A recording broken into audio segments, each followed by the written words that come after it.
Kamis dini hari ini kami berhasil merampungkan proses entry dan scan terhadap C1 dari seluruh TPS yang ada di Kota Serang. Jumlahnya 966. Tadi kita mulai sore hari jam 16 dan selesai jam 2 dini hari tadi ya. C1 kita ini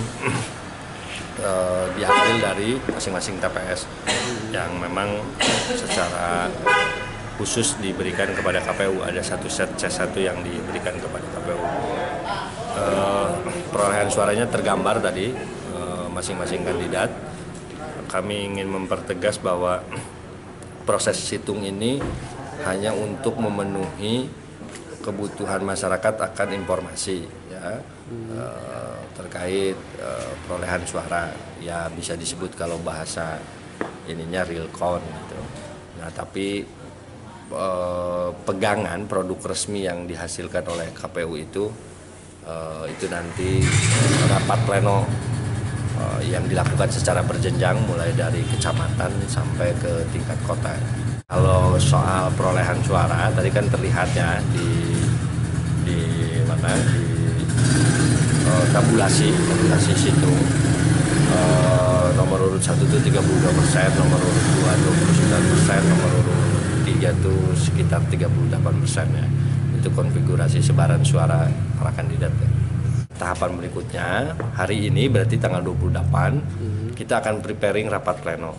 Semua kotak yang digunakan saat election tanggal 27 itu sekarang keberadaannya ada di PPK dalam posisi terkunci dan tersegel. Kita pastikan besok dan kita akan sisir ulang evaluasi menyeluruh terkait peristiwa tanggal 27. Rapat pleno di tingkat kecamatan akan dimulai tanggal 29 sampai tanggal 4 Juli.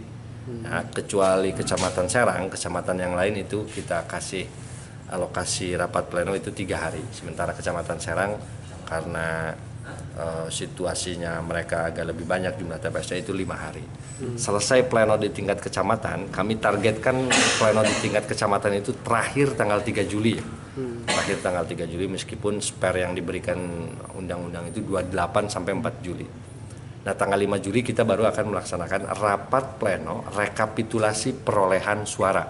Nah, bukan penetapan calon terpilih. Rekapitulasi perolehan suara. Nah, penetapan calon terpilih baru bisa kita lakukan menunggu ada tidaknya gugatan PHP ke Mahkamah Konstitusi. Ya, ke Mahkamah Konstitusi. Untuk daftar pemilihnya berapa, Pak? Kalau daftar pemilih 422072 yang terrekap di situng partisipasi pengguna hak pilih yang datang ke TPS kemudian menggunakan hak pilih itu sekitar 69%. 69% ya. Nanti kita lihat lagi data detail dan validnya di rapat pleno ya. Ini bisa saja C1 yang dikumpulkan yang sekarang kita entry itu di entry oleh teman-teman operator apa adanya. Ada salah menjumlah, ada segala macam, bukan di komponen perolehan suara kandidat ya, bukan di komponen perolehan suara kandidat, bukan di komponen data pemilih, nggak di jumlah laki-laki, di jumlah ditulis perempuan enggak, keliru menempatkan 2,5% surat suara yang kayak gitulah.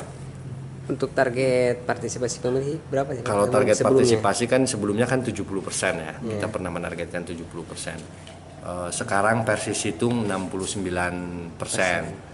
Sampai tadi sore kita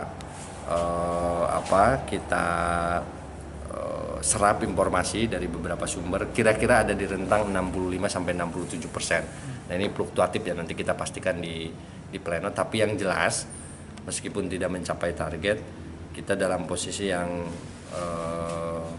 mensyukuri tingkat partisipasi ini mengingat kondisi-kondisi yang terjadi sebelum pilkada. Ada soal apatisme masyarakat, ada soal musim mudik yang belum berakhir, ketakutan kita ya pemilih tidak hadir. Tapi faktanya 69%, saya kira itu bagus. Untuk suara tidak sahnya ada nggak, Pak? Ada suara tidak sah, jumlahnya di bawah 10%. Di bawah 10%. Di bawah 10%. Jumlah suara tidak sah itu. Tidak sah itu dengan beragam corak ya. Kalau untuk yang tidak hadir ke lokasi TPS ada berapa persen kira-kira? Nah, yang tidak hadir ini yang belum ini ya. Nanti dilihat. Berarti kalau partisipasi sekitar 69 ya.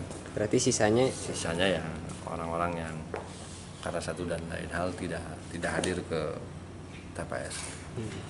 Kalau ini perihal kecurangan selama kegiatan ini pemilihan, Nah, ada ya? kecurangan ya, praktik maladministrasi gitu ya, maladministrasi di lapangan sedikit banyak harus kita akui ada ya, ada teman-teman yang di TPS nggak boleh nyediain lap, nah itu masih kan. Terus masih ada KPPS yang sempat berdiskusi soal saksi, boleh tidaknya saksi masuk ke lapangan, segala macam. Tapi yang jelas masih dalam ranah administratif. Oke?